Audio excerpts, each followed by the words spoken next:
اعوذ باللہ من الشیطان الرجیم بسم اللہ الرحمن الرحیم الصلاۃ والسلام علی نبیہ الکریم اما بعد رب اشرح لی صدری ویسر لی امری واحلل عقدۃ من لسانی یفقہوا قولی اللہم فقہنی فی الدین اللہم انفعنی بما علمتنی وعلمنی ما ینفعنی وزدنی علما والحمد للہ علی کل حال اللہم اجعلنی ممن توکل علیک فکفیتہ واستہداک فہدیتہ واستنصرک فنصرتہ آمین یا رب العالمین۔ السلام علیکم ورحمۃ اللہ وبرکاتہ۔ اللہ رب العالمین کی یوں تو ہمارے اوپر بے شمار عظیم نعمتیں ہیں جو اللہ تعالیٰ نے ہم سب کو عطا فرمائی ہیں، اور ان سب نعمتوں کی اگر ہم درجہ بندی کریں تو حج بیت اللہ ایک ایسی توفیق، ایک ایسی سعادت ہے جو بہت ہی نمایاں اور بہت ہی خاص ہے۔ اللہ تعالیٰ کی تمام ہی عبادتیں اپنے نتائج اور اپنے جو ان کے اندر جو خصوصیات ہیں ان کے حوالے سے بہت ہی منفرد ہیں، بہت ہی خوب ہیں، لیکن حج ایک ایسی عبادت ہے جو ظاہری خصوصیات کے حوالے سے بھی اور جو اس کی روحانی خصوصیات ہیں ان کے حوالے سے بھی ایک الگ مقام رکھتی ہے، ایک الگ اہمیت رکھتی ہے۔ یہ ایک بہت بڑی عبادت ہے، اسی لیے حج کے اعمال کے شروع کی دعاؤں میں یہ الفاظ ہیں کہ اللہم انی ارید الحج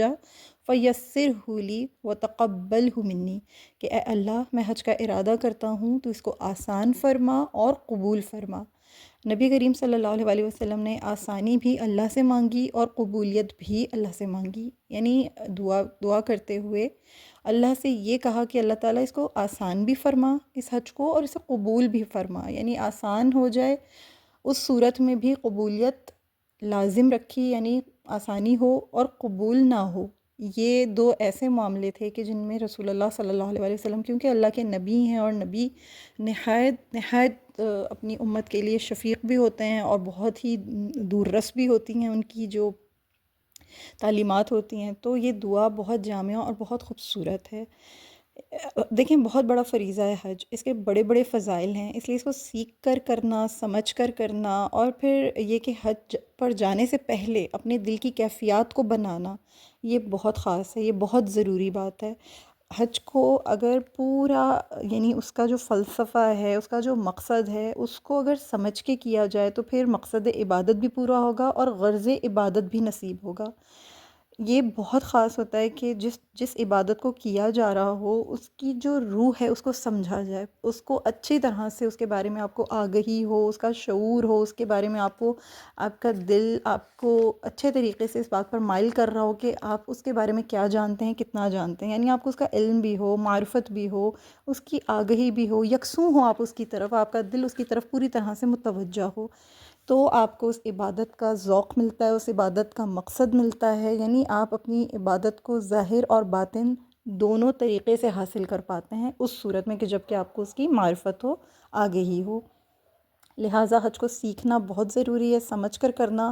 بہت ضروری ہے، اور حج میں جانے والوں کے لیے یہ چیز بہت خاص ہے کہ انہیں اپنے دل کی کیفیات پہلے سے تیار کرنی ہے، اپنے دل کو کیفیات کو، اپنے دل کی جو دنیا ہے اس کو بدلنا ہے، اس طور پر کہ ہمارا اللہ ہمارے دل کی طرف متوجہ ہو، دین کا شوق پیدا ہو، ان کو رغبت پیدا ہو، رسول اللہ صلی اللہ علیہ وسلم سے محبت میں اضافہ پیدا ہو، اور نبی کریم صلی اللہ علیہ وسلم کے جو طریقے ہیں ان کی اتباع کرنے میں مزہ آنے لگے، نماز میں دل لگے، دعائیں مانگنے کا جو اہتمام ہوتا ہے وہ کرنے کا شوق پیدا ہو، ان میں بھی دل لگے، ان میں بھی ایک جذب پیدا ہو طبیعت کے اندر، نمازوں کو جاندار بنانے کی فکر پیدا ہو جائے۔ یہ تمام کام اسی وقت ہو سکتا ہے جب حج پر جانے سے پہلے ہی جو حجاج کرام ہیں وہ ماحول سے یکسو ہو کر اپنے دن اور اپنے رات دین کی محنت اور فکروں میں ایک روحانی ماحول میں گزاریں، ایک نورانی ماحول پیدا کریں، ایک روحانی ماحول پیدا کریں، اور اس میں اپنی دل کی کیفیات خود پیدا کریں، دل کی کیفیات کو صحیح کریں۔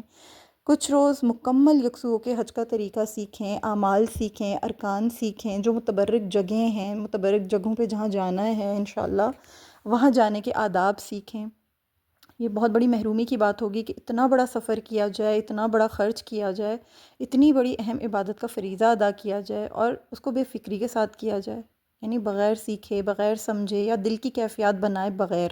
جس کا نتیجہ پھر یہ ہوتا ہے کہ ایسی جگہوں پر جا کر جو قیمتی اوقات ہوتے ہیں وہ بھی بے فکری کے ساتھ گزر جاتے ہیں، نہ تو طاعت و عبادت میں حضور قلب نصیب ہوتی ہے، نہ ہی گناہوں سے بچنے کا کوئی خاص اہتمام نصیب ہوتا ہے انسان کو۔ بس یوں ہوتا ہے کہ ایک سیر و تفریح کی شکل تھی اور وہ سیر و تفریح ہو گئی اور ہمارا جو ایک فرض تھا وہ پورا ہو گیا۔ متبرک مقامات کی جو طاعت و عبادت ہے، وہاں پر جیسے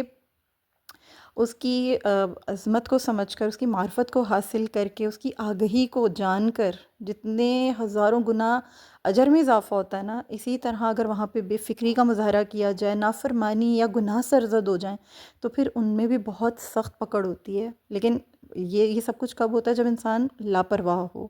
تو لاپرواہی نہیں برتنی ہے۔ لاپرواہی کا نتیجہ یہ ہوتا ہے کہ حج سے لوٹنے کے بعد بھی وہ جو دل جمی حاصل ہوتی ہے نا، وہ نہیں حاصل ہو پاتی حاجی کو۔ لہٰذا اس کو اپنی طبیعت کو اس طرف مائل کرنا چاہیے۔ اتنی عظیم عبادت کرنے کے بعد بھی اگر اس کو یہ دل جمی حاصل نہ ہوئی کہ اس کا دل لگے، اس کا دل لوٹے اللہ کی طرف، تو پھر یقین کیجئے کہ حاجی کو کچھ بھی حاصل نہیں ہوا۔ یہ کیفیت اس وقت تک نہیں بنتی جب تک کہ اللہ کو اور اللہ کے رسول صلی اللہ علیہ وآلہ وسلم کو تمام تر یکسو ہو کر ان کی معرفت نہ حاصل کی جائے۔ نورانی طریقوں کے مطابق زندگی گزارنے پر اور دنیا سے بے رغبتی اور آخرت کی فکروں کی راہ پر ڈالنے کے لیے خود کو آپ کو اپنے آپ کو پہلے سے تیار کرنا پڑتا ہے۔ یہ حج بہت بڑی عبادت ہے، حج سے یہی مطلوب ہے، اور حج کا جو مقصد ہے وہ بھی اسی کے اندر پوشیدہ ہے۔ یہ جو حجاج ہوتے ہیں نا، یہ مہاجر اللہ ہوتے ہیں۔ یہ لوگ خطرات میں گھرے ہوئے ہوتے ہیں۔ عام انسانوں کے مقابلے میں شیطان ان کی طرف زیادہ جلدی لپکتا ہے۔ سب کچھ یوں سمجھیں کہ چھوڑ چھاڑ کر ان کی طرف آتا ہے، لپکتا ہے ان کی طرف، کہ کسی طرح سے ان کی یہ جو ہجرت ہے اللہ کی طرف، جو یہ مہاجرین ہیں، ان کی محنت کو خراب کیا جائے، تباہ کیا جائے، ان کی محنت پر پانی پڑ جائے، اور کسی طرح سے یہ کامیاب و کامران ہو کر اللہ کے گھر سے واپس نہ لوٹیں۔ تو اس کی بہت کوشش ہوتی ہے کہ یہ دنیا کی ہر چیز کو خوبصورت بنا بنا کر، زینت سے مزین کر کے